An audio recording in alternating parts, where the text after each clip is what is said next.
एक दिन नारद मुनि गगन विहार करते हुए सोचने लगे कि मैं तो भगवान का पूरे दिन नाम लेता रहता हूँ। मैं ही निश्चित ही भगवान का सबसे प्रिय भक्त हूँगा। क्यों न चलकर एक बार प्रभु से ही पूछ लूं। यह सोचकर उन्होंने वैकुंठ लोक की ओर प्रस्थान किया।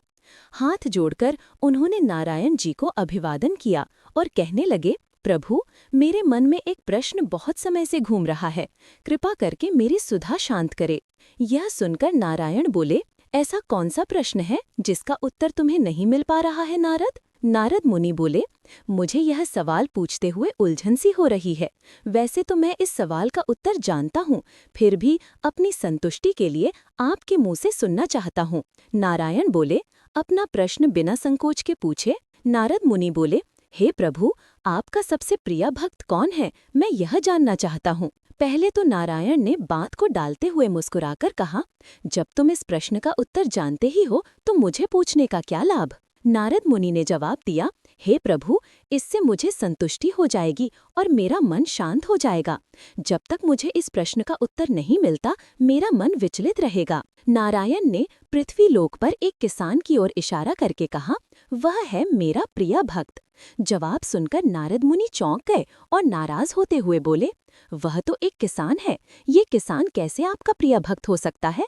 यह तो आपका नाम एक बार भी नहीं लेता, जबकि मैं आपका नाम हर पल लेता रहता हूँ, तो मैं ही आपका प्रिय भक्त होना चाहिए।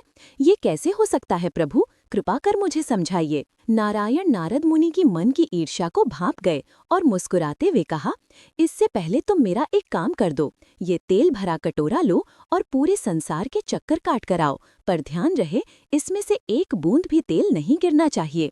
जब ये काम पूरा हो जाएगा, उसके बाद इसका जवाब तुम्हें स्वयं ही मिल जाएगा। नारद मुनि तेल का कटोरा लेकर चल दिए, पर अपनी वीणा और अपने हाथ का वाद्य यंत्र वहीं भूल गए। चलते चलते सोचने लगे, प्रभु ने मेरे प्रश्न का उत्तर तो दिया नहीं, उल्टे उन्होंने मुझे ये अजीब सा कार्य दे दिया। भला इससे मेरी प्रश्न का उत्तर कैसे मिलेगा? अचानक अपने आप से ही कहने लगे, नारद मुनि, सारा ध्यान अपना इस पात्र पर लगाओ, नहीं तो तुम्हें अपने प्रश्नोत्तर नहीं मिलेगा। इसके बाद नारद मुनि ने अपना सारा ध्यान उस कटोरे पर रखा, ताकि एक बूंद भी नीचे न गिर सके, और अपना कार्य सफलतापूर्वक करके वह वैकुंठ लोक पहुँचे। वहां पहुंचकर उन्होंने कहा, हे प्रभु, मैंने आपका दिया हुआ कार्य सफलतापूर्वक कर लिया है, पर मेरे प्रश्न का उत्तर अभी भी नहीं मिला है। प्रभु, अब आप ही मुझे समझाएं। जवाब देने से पहले नारायण ने नारद मुनि से पूछा, इस कार्य के दौरान तुमने मेरा नाम कितनी बार लिया? नारद मुनि उत्तर दिया, प्रभु, एक बार भी नहीं, क्योंकि मेरा सारा ध्यान इस कटोरे पर था जो आपने मुझे दिया था। इस पर नारायण जी ने कहा, ठीक इसी प्रकार वह किसान भी मेरे द्वारा दिए गए कार्य को ही कर रहा है, और वह अपने कार्य को बड़ी निष्ठा और ईमानदारी से कर रहा है। वह अपने कार्य में किस प्रकार खो जाता है कि वह मेरा नाम लेना भूल जाता है, इसीलिए वह मेरा प्रिय भक्त है।